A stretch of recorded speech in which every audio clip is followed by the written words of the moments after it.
Buenos días a todos ustedes. Estamos emocionados, ¿no?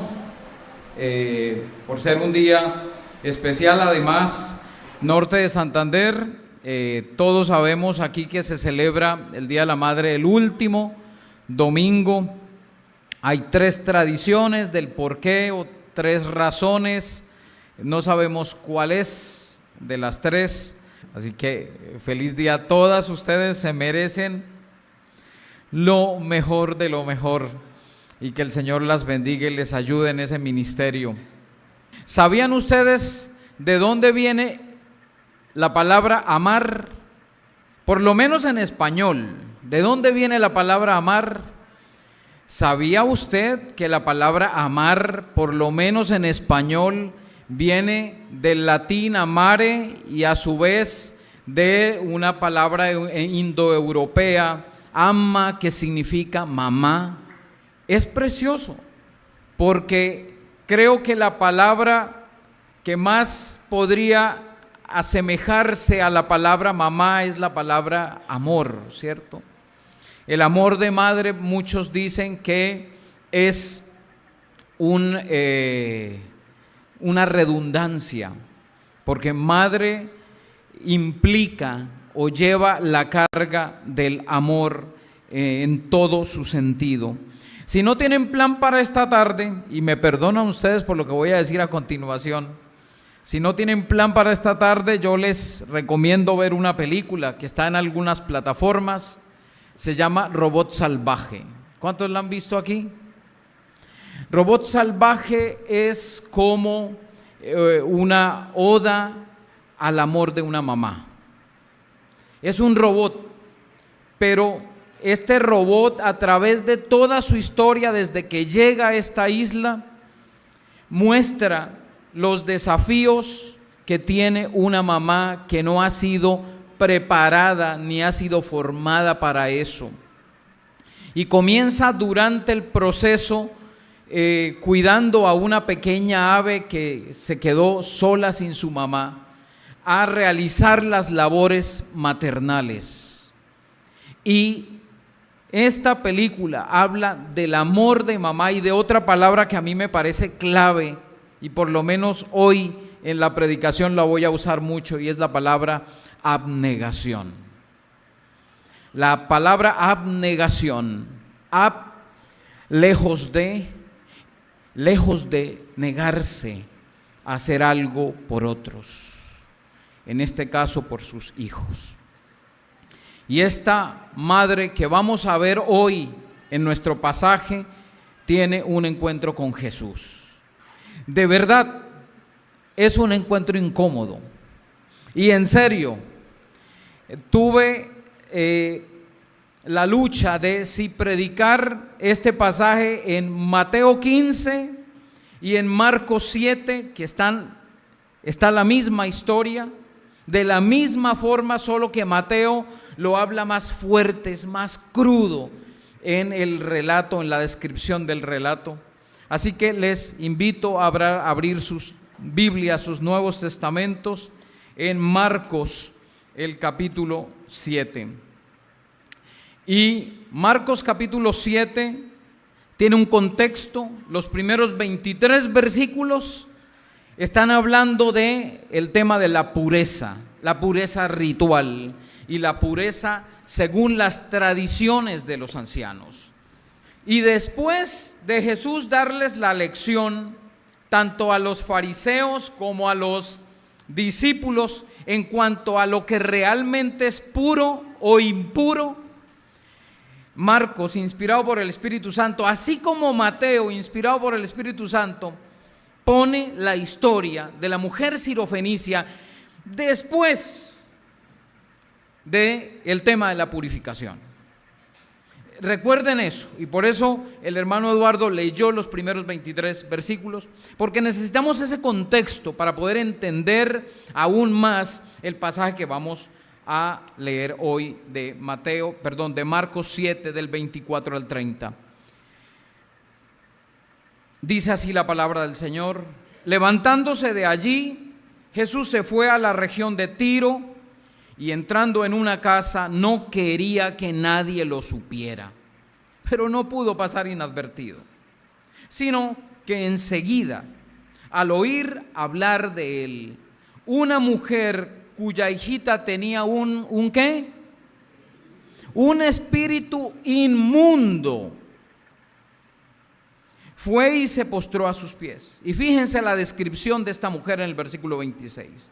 La mujer era gentil, ya comenzamos mal, sirofenicia de nacimiento, y le rogaba que echara al demonio fuera de su hija. Y Jesús le decía: deja que primero los hijos se sacien, pues no está bien tomar el pan de los hijos y echarlo a los perrillos. Es cierto, Señor, dijo ella, pero aún los perrillos debajo de la mesa comen las migajas de los hijos. Jesús le dijo, ¿cómo? ¿Lo pueden leer, por favor? Por esta respuesta, está ahí en las pantallas, por esta respuesta, vete, ya el demonio ha salido de tu hija. Cuando ella volvió a su casa, halló que la niña estaba acostada en la cama y que el demonio había salido. Vamos a orar. Señor, gracias te doy por tu santa palabra. Yo te suplico, Señor, que sea tu Santo Espíritu hablando al corazón de cada persona que escucha tu palabra. Te ruego, Señor, te suplico tu guía, tu dirección, porque no hablaré palabras de hombres, sino tu santa palabra, y te pido, Señor, que se haga evidente en nuestra vida y que no solamente podamos entenderla, sino aún más tomar de ella y vivir eso que tú esperas que hagamos. Te lo suplico, Señor, en el nombre de Cristo Jesús. Amén. El mensaje lo he llamado de la negación a la abnegación. De la negación a la abnegación. A pesar de todo lo que vimos en los primeros 23 versículos acerca de los rituales de pureza e impureza, de lo difícil que era para el pueblo judío el tema de la impureza ritual, aquí encontramos, después de ese tema, de plantear ese tema, de Jesús explicar ese tema, una historia de una mujer. No podía ser, en términos judíos del primer siglo, no podía ser más impura. La escena no podía ser más sucia para un judío, para la mente de un judío del primer siglo. Y aquí, en el contexto de este versículo y en el texto mismo, versículos 24 al 26, vemos una negación. Es decir, hay una necesidad en esta mujer y hay una negación cultural y religiosa. No te puedes acercar. No es lícito que te acerques. La negación ante las leyes de pureza, versículos 24 al 26. Levantándose de allí, Jesús se fue a la región de Tiro y entrando en una casa, no quería que nadie lo supiera. Pero no pudo pasar inadvertido, sino que enseguida, al oír hablar de él, una mujer cuya hijita tenía un espíritu inmundo fue y se postró a sus pies. La mujer era gentil, sirofenicia de nacimiento, y le rogaba que echara el demonio fuera de su hija. Miren, a pesar de que el pacto abrahámico, Génesis 12 del 1 al 3, hablaba de la bendición del Señor a su pueblo, Abraham y todos sus descendientes. El Señor mismo dice, y en ti serán benditas todas las familias de la tierra, todas las naciones serían benditas en Abraham, pero esa partecita el pueblo judío, el pueblo israelita la olvidó. Porque en los siglos venideros, después de Abraham, los judíos se sintieron los únicos selectos, el pueblo selecto para ser hijo de Dios. Y tanto así que el pueblo judío, los israelitas, del tiempo de Jesús y antes de eso, llamaban a todo aquel que no fuera judío, ¿cómo lo llamaban? Perro. Eran perros todos aquellos que no fueran judíos.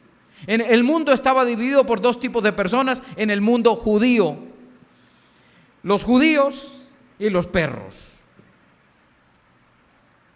Los judíos tenían leyes de pureza e impureza, y volvemos a leer en el capítulo 7, versículos 1 al 5, otra vez a recordar lo que el hermano Eduardo nos estaba leyendo al comienzo. Los fariseos y algunos de los escribas que habían venido de Jerusalén se reunieron alrededor de él y vieron que algunos de sus discípulos comían el pan con manos inmundas, es decir, sin lavarse las manos. Porque los fariseos y todos los judíos no comen a menos que se laven las manos cuidadosamente, observando así, ¿qué dice? La tradición de los ancianos. Cuando vuelven de la plaza no comen a menos que se laven. Y hay muchas otras cosas que han recibido para observarlas, como el lavamiento de los vasos, de los cántaros, de las vasijas de cobre. Así que los fariseos y los escribas le preguntaron: ¿por qué tus discípulos no andan conforme a la tradición de los ancianos, sino comen con manos inmundas? Y aquí tenemos un problema, y el problema es, ¿por qué se levanta un problema? Porque los discípulos de Jesús no se lavaron las manos. Qué tremenda situación la que plantea Marcos. Hermanos, Marcos, el discípulo de Pedro, tuvo mucho por escribir. Como dice Juan, si se hubieran escrito todas las cosas, no cabrían los libros en el mundo. ¿Por qué Marcos y Mateo también decidió escribir este pasaje inspirado por el Espíritu Santo? Porque es importante y porque tiene una profundidad que no vamos a tocar hoy, porque nos darían varias horas de estudio el poder hacerlo. Pero en Marcos 7, el Señor Jesús ve que el pueblo judío, el pueblo de Israel, los descendientes de Abraham, están viviendo en un legalismo tremendo. No hay una ley en el Antiguo Testamento que hable de esto. Es una tradición de los ancianos. La ley y las tradiciones estaban puestas al mismo nivel. Y ellos entonces confrontan a Jesús, y Jesús los confronta a ellos también. Y les dice en el versículo 6: bien profetizó Isaías de ustedes, hipócritas, como está escrito: este pueblo con los labios me honra, pero su corazón está lejos de mí. Mas en vano me rinden culto, enseñando como doctrinas preceptos de hombres. Y hay un contraste en estos 23 versículos iniciales de Mateo 7. Es el contraste entre lo que entra por la boca y lo que sale del corazón. El contraste está entre lo físico, la boca, los alimentos, las manos, y el propósito fiel del Señor en su pueblo en relación con la purificación, y es la purificación del corazón. No se fijen tanto en lo exterior, sino en lo interior, en el corazón. Se fijaba el pueblo judío mucho en la circuncisión, y los incircuncisos eran los perros. Y el Señor desde el Antiguo Testamento está diciendo: circunciden su corazón, el prepucio de sus corazones. Lo importante no es lo físico, lo más importante es el corazón. ¿Cómo está el corazón? ¿Está puro o está inmundo? Y estaban el Señor Jesús y sus discípulos. ¿Y cómo responden los discípulos al mensaje de Jesús? De que lo más importante es lo que sale del corazón y no lo que entra por la boca. Capítulo 7, versículos, no lo van a creer. Bueno, ya lo leyeron. Versículos 16 al 17. Si alguno tiene oídos para oír, que oiga. Cuando Jesús dejó a la multitud y entró en casa, sus discípulos le preguntaron acerca de la parábola: también ustedes son faltos de entendimiento, les dijo. ¿No comprenden que todo lo de afuera entra al hombre, no lo puede contaminar, porque no entra en su corazón, sino en el estómago y se elimina? Jesús declaró así limpios todos los alimentos. Y aquí está Jesús reprendiendo a sus discípulos, porque sí, sus discípulos, a pesar de que no se lavaban las manos, tampoco entendieron el mensaje de que lo importante era lo que había en el corazón. Qué tardos de corazón esos discípulos, ¿cómo les parece? Uno ve a los discípulos y uno dice: Señor, gracias porque no somos como los discípulos. O Señor, perdóname porque somos tan parecidos a esos discípulos.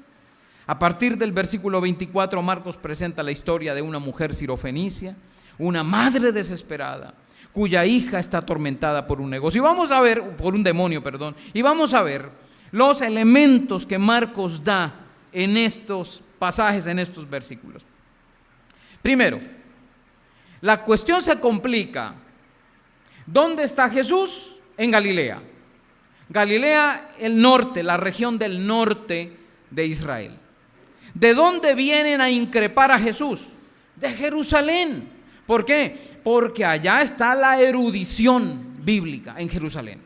Entonces vienen estos doctores de la ley, viene esta gente que conoce mucho de la palabra, que conoce muchísimo de las tradiciones de los ancianos, e increpan a Jesús. Y Jesús sale de Galilea y se va, la cosa se complica, a la región de Tiro. Una región limítrofe norte de Israel, la región de Tiro y de Sidón, en la región fronteriza. Marcos dice que Jesús, a pesar de que intenta pasar inadvertido y se mete en una casa, no lo logra. Allá lo conocían. ¿Recuerdan ustedes? Marcos capítulo 3, versículo 8. El Señor Jesús está en Galilea y dice el versículo 8: de Jerusalén y de Idumea, del otro lado del Jordán y de los alrededores de Tiro y Sidón, una gran multitud que al oír todo lo que Jesús hacía, vino a él. Ya lo conocían en Tiro y en Sidón. Lo conocían en Decápolis, en el nororiente de Israel. Porque en el capítulo 5 se muestra cuando el Señor pasa a Gadara y está allí un endemoniado. Ya los gentiles lo conocen a Jesús y Él está desarrollando su ministerio a los judíos, a los hijos de Abraham. El problema ahora es que viene. ¿Cuál es el primer problema que vemos aquí? ¿Alguien me lo dice en este pasaje? Cultural. Bien. Viene una mujer gentil, sirofenicia de nacimiento, cuya hija tiene un espíritu inmundo. Miren, hay 4 cosas aquí que complican. Ahorita a nosotros como que no nos incomoda el asunto. Pero miren, el problema es que un maestro no podía hablar con una mujer. Entonces, el pasaje se complica cuando dice: y vino a él una mujer. Ya con eso es suficiente para acusar a Jesús. ¿Cómo es que está en una casa y cómo es que permite que una mujer hable con él? Pero la cosa se complica más cuando dice una mujer gentil. Mateo es más fuerte porque dice una mujer cananea. Cananea es un término despectivo de un judío llamar a un gentil. O sea, es más fuerte en Mateo. Pero Marcos dice una mujer gentil o una mujer helenista en cuanto a su cultura. Y dice sirofenicia, es decir, no solamente es gentil, sino que es de la región de la cual sale mucha enemistad por mucho tiempo con Israel. No se tratan, no se hablan, no tienen relación judíos y los habitantes de Tiro en la región de Sidón. Y viene esta mujer gentil, sirofenicia de nacimiento. Ahí tienen. Y para completar las cosas, que ya se los dije, ¿cuál es el problemita que tiene? No tiene un problema de dinero, no tiene una enfermedad, no tiene un cáncer, no tiene una fiebre, tiene un espíritu inmundo, su hija. En el pasaje que se está hablando de pureza, esta muchacha tiene un espíritu inmundo. Entonces, cuando un judío del primer siglo escuchaba esta historia, ¡ay!, le sangraban los oídos. ¿Cómo es posible, mujer gentil, sirofenicia de nacimiento, y cuya hija tiene un espíritu inmundo? Esa es la escena. Y la mujer, ¿cuántas posibilidades tiene? 0 posibilidades. Hay una imposibilidad para esta mujer. Todos los rituales y todas las normas de pureza e impureza restringen su contacto con el Señor Jesús. Y aquí hay una lección para la iglesia primitiva a la que Marcos le escribe, y hay una lección para nosotros hoy. Frente a un judío, todo lo que se refiere a una mujer es inmundo, pero toda esta carga de inmundicia o de antipurificación hacen que la mujer no tenga esperanzas. Hay una negación a la solicitud. El ministerio de Jesús está en riesgo. Él no debería contaminarse, pero el Señor lo permite. Y por fin hay una esperanza. El Señor permite que entre a casa esta mujer que no debería estar ahí. Marcos 7, del 17 al 19, ya lo leímos. Jesús dice que declaró limpios los alimentos. ¿No les parece que la historia de la mujer sirofenicia es la historia previa? Es un spoiler que hace Marcos de lo que sucedería luego a Pedro con Cornelio. Lo predicó el domingo pasado el pastor Daniel. Pedro vio que el Señor había hecho puros todos los alimentos. Pastor Daniel, se le olvidó a Pedro que el Señor había declarado puros todos los alimentos. Se le olvidó a Pedro también que el Señor había permitido estar dentro en una casa con una gentil. Abra sus Biblias en Hechos, deje ahí porque vamos a seguir. Hechos capítulo 10, versículo 28. Entonces Pedro les dijo: ustedes saben que no es lícito para un judío asociarse con un extranjero o visitarlo, pero Dios me ha mostrado que a ningún hombre debo llamar impuro o inmundo. Pedro lo sabía, pero Pedro lo olvidó. Y el Señor usó una visión para recordárselo. Mira, Pedro, ¿no te acuerdas de la mujer sirofenicia? Pues aquí te pongo otra vez otra visión para que lo entiendas. Hermanos, esta repetición de Pedro en su visión y del mensaje de la purificación de los alimentos y de la aceptación de los gentiles en el pueblo judío, esto es un recordatorio de que así como Pedro, nosotros muchas veces olvidamos lo esencial de la fe. Y el Señor nos recuerda una y otra vez la necesidad de buscarlo, de buscar su voluntad. Y esa primera negación trae consigo un destello de esperanza, pero solo un destello, porque viene una segunda negación, versículo 27. Y Jesús le decía: deja que primero los hijos se sacien, pues no está bien tomar el pan de los hijos y echarlo a los perrillos. ¿Cómo evangelizamos nosotros con ese versículo?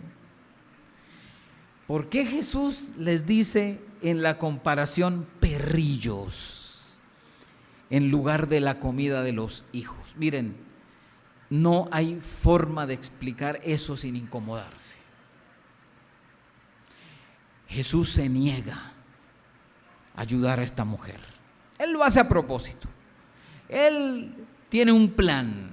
Él, que lo conoce todo, que conoce el corazón de esta mujer, que conoce el corazón de sus discípulos, Él sabe lo que está haciendo. Y adrede, Jesús le dice: mira, le dice no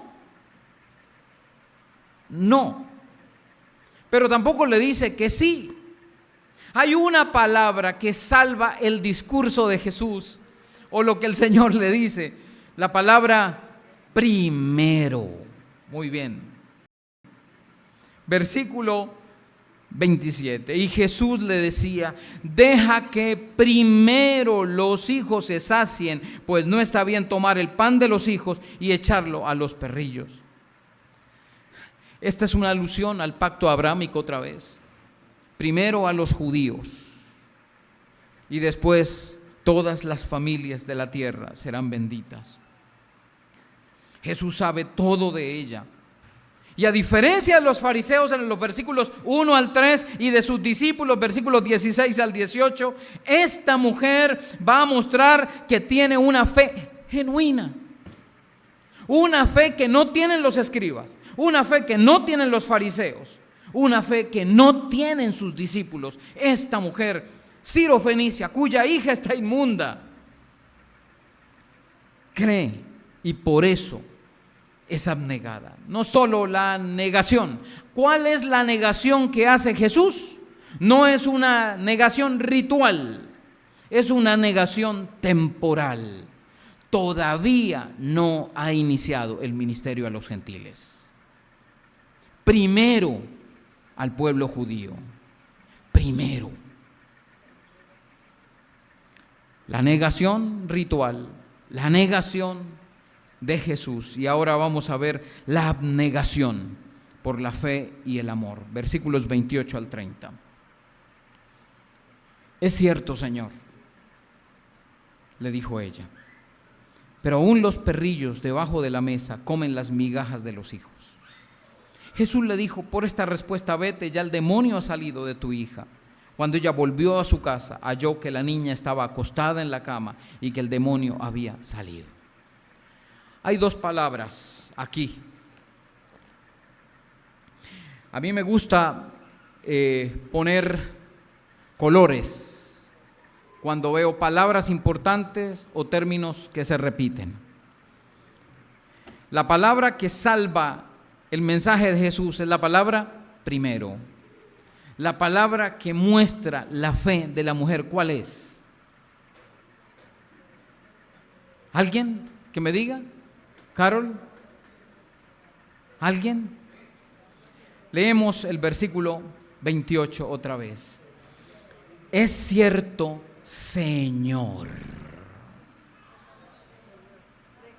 No le dice maestro. Y la palabra griega aquí es Kyrie. El Kyrios es el Señor.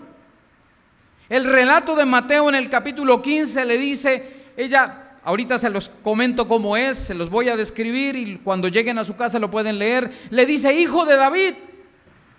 Ella sabe quién es Jesús por encima de los discípulos, por encima de los fariseos. Los fariseos lo critican, los discípulos no entienden. Y esta mujer, que es mujer, que es gentil, que es sirofenicia de nacimiento y cuya hija tiene un demonio inmundo, sabe lo que los demás no saben. Yo sé quién sabe lo que usted no sabe, decía por ahí en mis tiempos.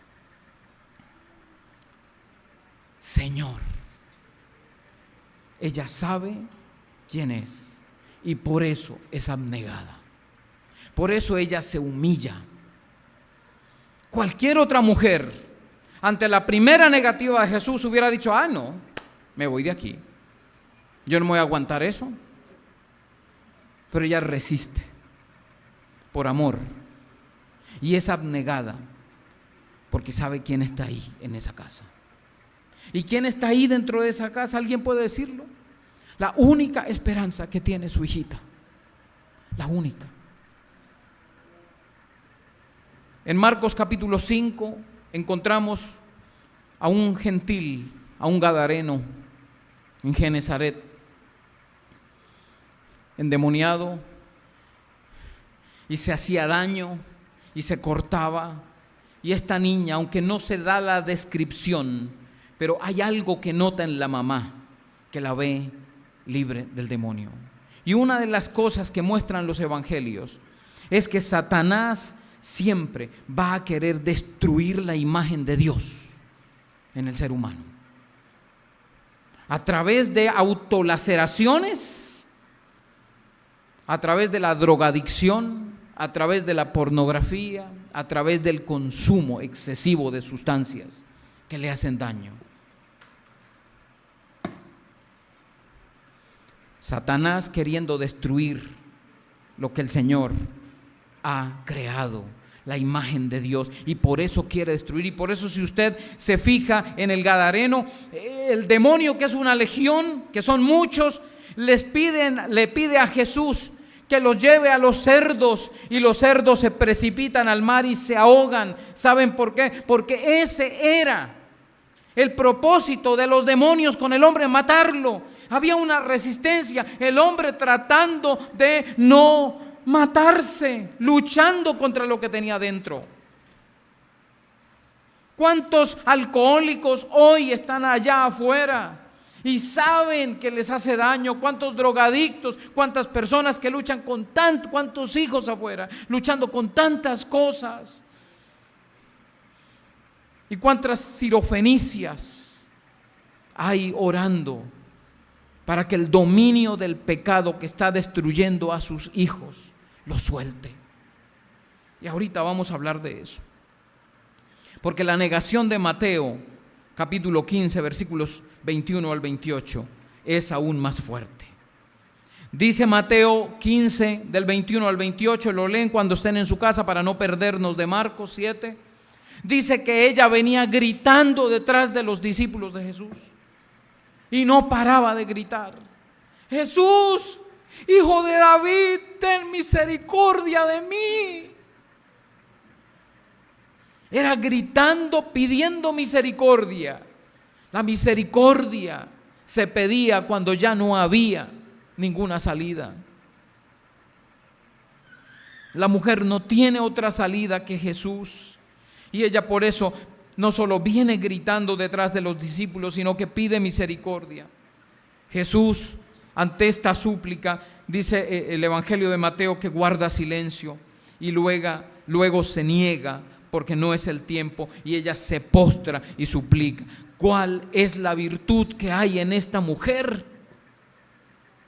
Humillación, humildad. Esta mujer supera la mayor barrera para el ser humano, el orgullo. Y no supera pasando por encima de todos, sino postrándose a los pies de Jesús. Es una demostración de su fe, porque la fe no nos da el poder para saltar por encima de los obstáculos y las imposibilidades. La fe nos lleva a postrarnos de rodillas por debajo de nuestro orgullo y a los pies del Salvador. La abnegación de esta mujer, basada en su fe, en la persona de Jesús y en su amor por su hijita, la llevan a enfrentarse al mismo Jesús. Ella no está dispuesta a salir sin su bendición, porque sabe que Jesús es el único que puede liberar a su hija. Y lucha consigo misma y lucha contra el argumento de Jesús: no es bueno, no es bueno dar a los perrillos la comida de los hijos. Él sabe lo que hace, la está presionando para que ella demuestre cuánto confía en él. William Lane afirma que Jesús no está siendo ofensivo con la mujer al referirse a ella como perrillos.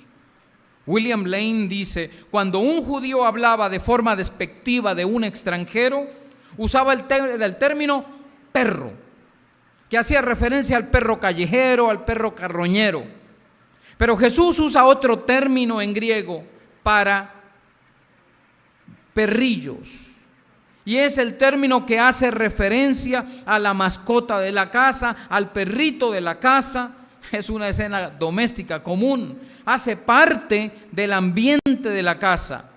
No podía usar Jesús el término siervo o esclavo. ¿Por qué? Porque ellos hacían parte de la familia y ellos podían comer también de la comida de los hijos. Así que utiliza la comparación de los perrillos. Aún así, el comentario es fuerte.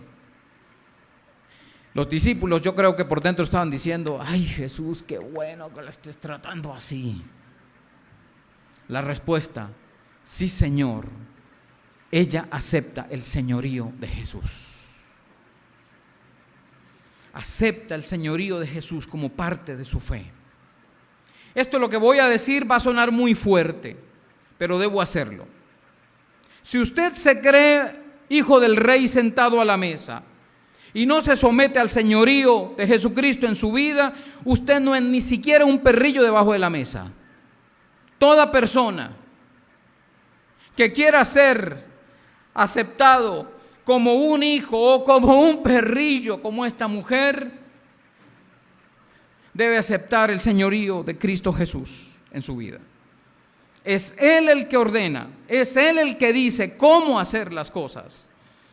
Ella acepta que Él ha sido enviado a los judíos, pero su fe entiende que también los gentiles pueden recibir los beneficios que caen de la mesa. Ella comprende lo que los discípulos no. La elección de los judíos no es exclusivista, es inicial. Aquí vemos otra vez el spoiler del que hablaba ahora. Primeramente al mundo judío. Ella sabe que Jesús puede hacer libre a su hijita a pesar de que Él no está cerca. ¿Sí se fijan en la fe? Ella no lleva a su hijita ante Jesús para que Jesús la toque. Ella le pide a Jesús que a la distancia libere a su hija.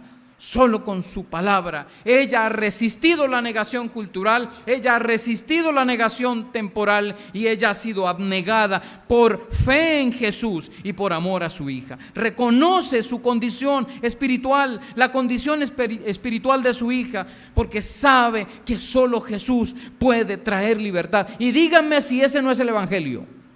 El evangelio comienza desde la humillación, desde el reconocimiento de nuestra bajeza. Si usted se ofende por la palabra perrillos, entonces usted no ha entendido todavía el evangelio. Me atrevo a dar una sugerencia.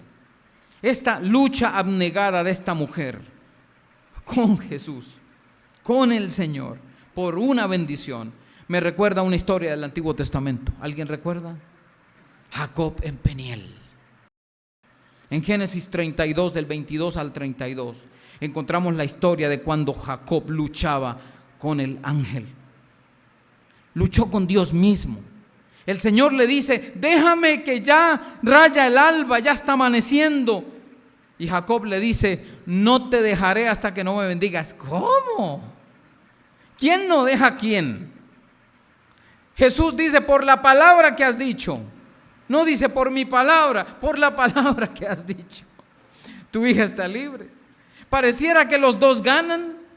Y esto nos recuerda cuando Jacob gana la lucha contra el Señor. Y por eso el Señor le dice: ¿cómo te llamas? Y él dice: Jacob. Pues desde hoy será llamado Israel.